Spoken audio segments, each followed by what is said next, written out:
Class 7th Hindi lesson 3।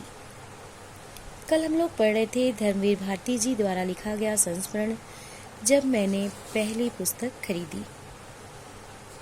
तो चलिए डाल लेते हैं एक नज़र कि हम लोगों ने क्या पढ़ा इस पूरे लेसन में। तो देखिए, लेखक के पिता आर्य समाज रानी मंडी के प्रधान थे। माँ ने स्त्रियों की शिक्षा के लिए एक आदर्श कन्या पाठशाला स्थापित की थी। लेखक को बचपन में पत्र पत्रिकाएं पढ़ने का शौक था। उनकी प्रिय पुस्तक स्वामी दयानंद की जीवनी की किताब थी, जिसमें स्वामी जी ने समाज की रूढ़ियों का खंडन किया था। उन्होंने अंत में अपने हत्यारे को क्षमा करके उसे सहारा दिया था। ये बातें लेखक के बालमन को रोमांचित करती थीं। माँ स्कूली पढ़ाई पर जोर देती थी। 5वें दर्जे में लेखक कक्षा में प्रथम आया। माँ की आंखों में खुशी के आंसू आ गए। अंग्रेजी में सबसे अधिक नंबर आने पर 2 किताबें इनाम में मिली। इन किताबों ने लेखक के लिए नई दुनिया का द्वार खोल दिया। पक्षियों से भरा आकाश और रहस्यों से भरा समुद्र।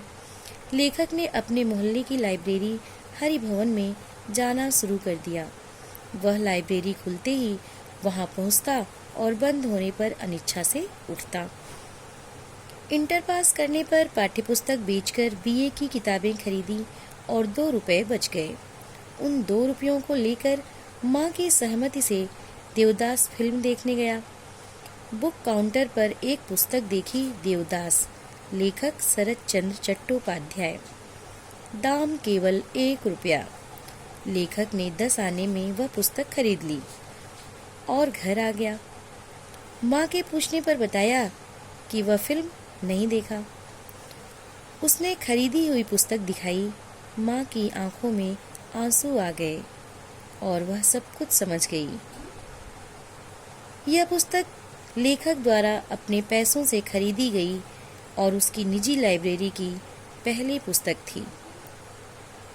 तो ये सब हम पढ़े इस पाठ में। तो अब देखते हैं हम इसका शब्दार्थ। तो चलिए,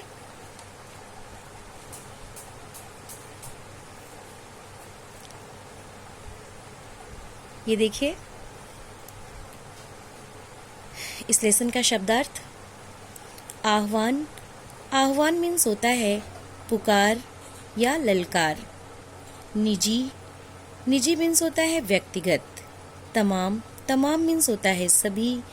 सुसज्जित। सुसज्जित मीन्स होता है अच्छी तरह सजी हुई। फिर है दिवंगत। दिवंगत मीन्स होता है स्वर्गवासी या मृतक। प्रतिमाएं। प्रतिमाएं मीन्स होता है मूर्तियां।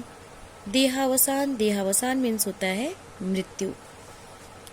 नियमित। नियमित मीन्स होता है नियम के अनुसार।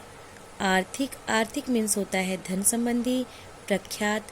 प्रख्यात मीन्स होता है बहुत प्रसिद्ध। तो ये था आपका इस लेसन का शब्दार्थ।